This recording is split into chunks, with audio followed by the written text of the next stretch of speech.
Welcome to the Digital Trap, the podcast where we dive into the realm of cybercrime and explore its growing impact on society. I'm Karen, your host, and joining me today are three brilliant minds in cybersecurity and psychology.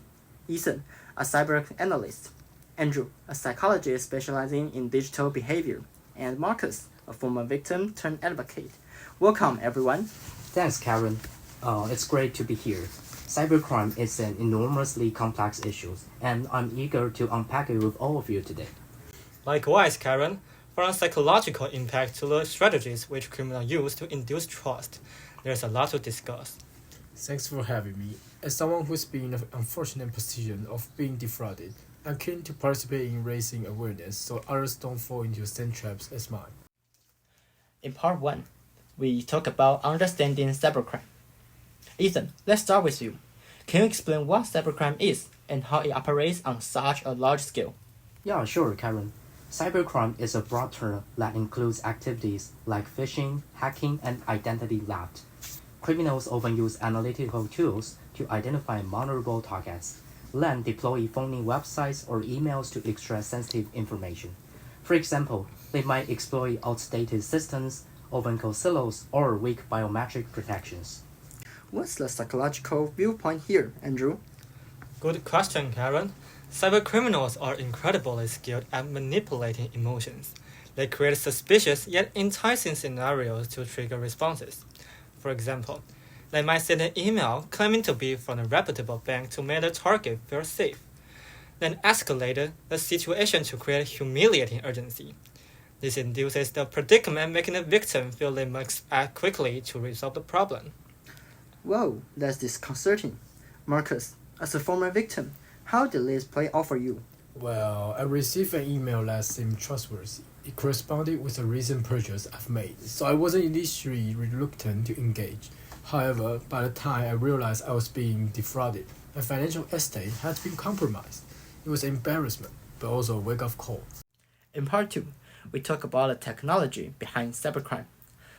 Ethan, what tools do criminals use, and how do they stay ahead of cybersecurity defenses?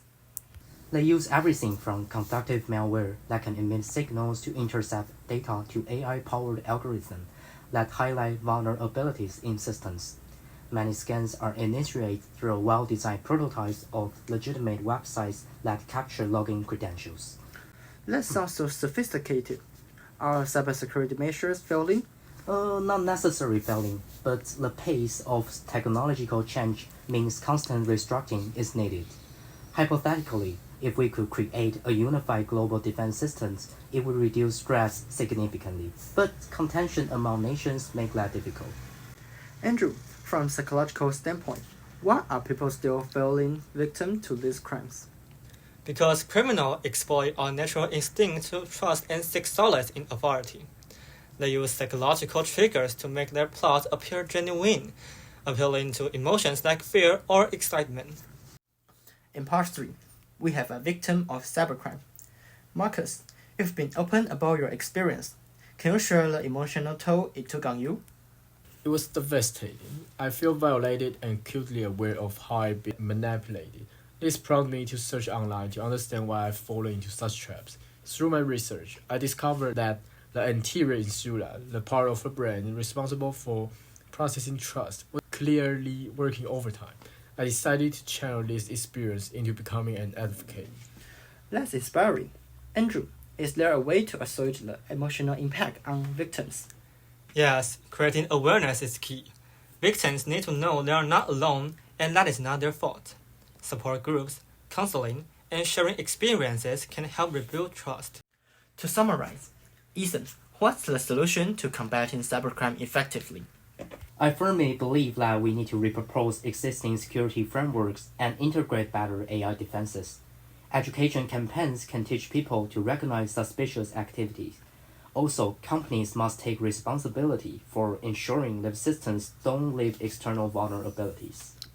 And Marcus, what advice would you give to potential victims?